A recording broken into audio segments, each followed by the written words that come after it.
often what we find is that when we're trying to make progress on something, that we start creating really complicated systems. And usually, sorry. Often when we try to make progress, we can start creating some very complicated systems, and generally tend to be very unworkable. Generally, we do this through some sort of technical means or social over-engineering. And ranked choice voting is like the ideal combination of bad social engineering and technology blended together.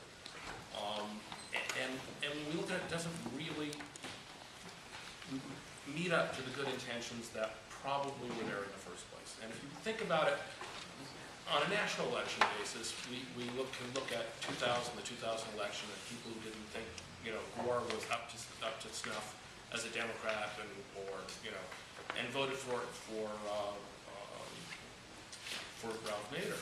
And they would have liked to have had ranked choice voting on a national basis. That is, to have voted for Nader as a first choice, but to not screw up and wind up giving us Bush in the after effect of that. At least had that vote counting toward a viable candidate in the final election, to be able to voice your voice and still be able to have an impact in the election, to not go and take the country in the direction that you didn't want to take it. So there's a really good rationalization. But the problem is that the structures of these things are too complicated and they don't work. Let's just go through like 5 things about this that don't work. First, the math does not work. 2, the politics don't work. 3, the money arguments hold absolutely no water whatsoever. 4, the sociology of it doesn't work. And most importantly, it disenfranchises voters. Despite court rulings saying the opposite of that, it disenfranchises voters. Okay, so let's talk about the math not working. Here's some examples. We have 3 elections that have happened in relatively recent times. And let's just talk about the numbers of these, just the simple numbers of these. We had a race for mayor in San Francisco. In that race for mayor, 197,000 people voted for mayor. Ed Lee wins with 84,000 votes. That's 42% of the vote. Now, that's 58% of the voters not picking Ed Lee for first, second, or third choice. So we have thrown out 58% of the votes. We call them exhaustive ballots, but to me that's not an exhaustive ballot, it's a lost opportunity to be able to have someone to express a vote. Okay, so we go to Oakland mayor. In the Oakland mayor's race, we have 119,000 approximately votes. Jean Quan winds up with 53,000 votes. Again, 45% of the vote.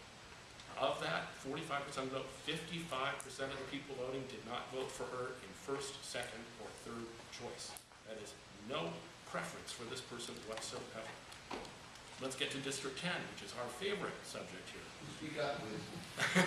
Okay. Let's get to District 10, which is our favorite topic here, which is we cast 20,000 votes approximately. Malia Cohen wound up with 4,000 votes. That is 21% of the cast votes. Again, 79% of the people in this district did not vote for her as a first, second, or third choice. I think that's pretty stunning just on the surface of it. So let's talk about how maybe we can fix this. And there's always like talk about, well, maybe the problem is when we have more candidates, we need to have more slots. Okay, how many slots? Is it a percentage of how many candidates there are? And when we're doing a ranked choice, there's a reason why we have first, second, and third ranked. That is that they're not equivalent to us. I mean, someone who I make my first choice wouldn't be the equivalent to me as my fifth choice. So are these all equal when we start counting the votes? So the only way that starts making any kind of sense is if you weigh these people. That is, if a first choice is worth more points than second choice, and second choice is worth less than, third choice is less than the second choice. So then it starts getting even more mathematically complicated. And we wind up with this bizarre kind of mathematics synthesis taking place.